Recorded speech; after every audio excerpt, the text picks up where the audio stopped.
all the holiday chaos comes the crash, and your dog feels it too. Welcome to The Dog Who Asked for More, the podcast helping dog parents who feel stuck and overwhelmed by their pup finally let go of the guilt, learn to communicate clearly, and build the bond you've always dreamed of through a partnership-based approach that combines training, nutrition, and enrichment instead of chasing the quick fixes that don't actually work.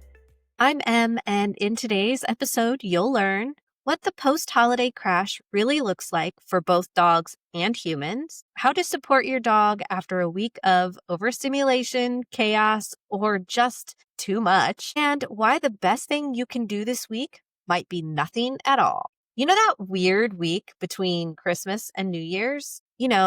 That week where time doesn't make sense and nobody knows what day it is? Yeah. Your dog feels that too. The tree is still up. There's food everywhere. Wrapping paper is still stuck under the couch. And even if your dog didn't go anywhere, maybe you hosted, maybe you traveled, or maybe your schedule just changed, I guarantee they felt every ounce of it. I used to ignore it. I'd push through like the holidays didn't affect him. Fitz would bark more, pace more, get jumpy at random sounds, and I'd just assume he was being extra. I thought I needed to drain that energy, get back to training, fix it.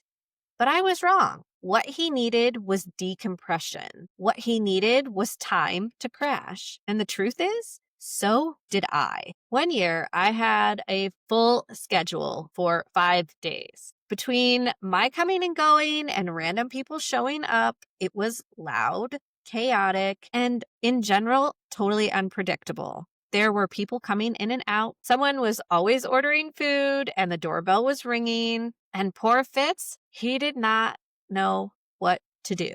He didn't react during all of the chaos, and he didn't act out when people were here. He waited. It wasn't until 2 days after everyone had left and I had stopped coming and going all the time that he started barking nonstop. That's when I realized he wasn't acting out.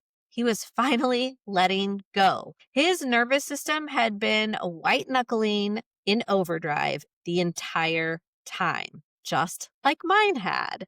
It was his way of saying, okay, I'm ready to let this out now. I'm safe. Let's name what this week really is. It is a recovery period. The holiday crash is not a step backwards. It is your dog's nervous system recalibrating. If your dog's a little shut down or a little wild, because either one can be perfectly normal, let them sleep, let them sniff, let them be. This isn't the time to introduce new toys, jump back into training goals, or correct every single bark. Instead, ask yourself, can I give them more predictability today? Do they need more alone time or more connection? Am I pushing because I feel guilty for taking a break? This week's Answering the Ask is a story about Fitz. A few years ago, I had this big idea for January. I bought a fancy planner, set dog training goals, enrichment goals, and even behavior goals for each week. I thought I was being intentional. But after a few days, I noticed Fitz wasn't excited about anything we were doing. He was slower to get up, avoided eye contact when I grabbed his harness, and one day he literally walked away from me while I was setting up an enrichment station. At first, I was confused, and then I realized I wasn't planning with Fitz. I was planning for him. What Fitz was asking for gently, quietly, was less pressure, less do more rest, more peace, more just being together. That is when I started honoring his rhythms, not just mine. And I've never looked at New Year's goals the same way since. Because sometimes the most important ask is this: please don't make me your project. Just let me be your dog. Your homework for humans this week is pretty simple but powerful. Don't fill the silence. Don't rush to fix. Don't rush to do anything. Let it be quiet. Give yourself permission to pause. Give your dog permission to decompress. And if you want to go deeper, here's a few journal options for you. What would it look like to choose peace over progress this week? What does your dog need less of right now? And what would it feel like to let rest be enough? Because sometimes nothing is the most supportive thing you can offer to your dog and yourself. If your dog's behavior feels off this week, it does not mean that you fail. It does not mean that they regressed. And it doesn't mean that you need to jump into training mode. You both just need time to land. So take the walk if you want to and skip it if you don't.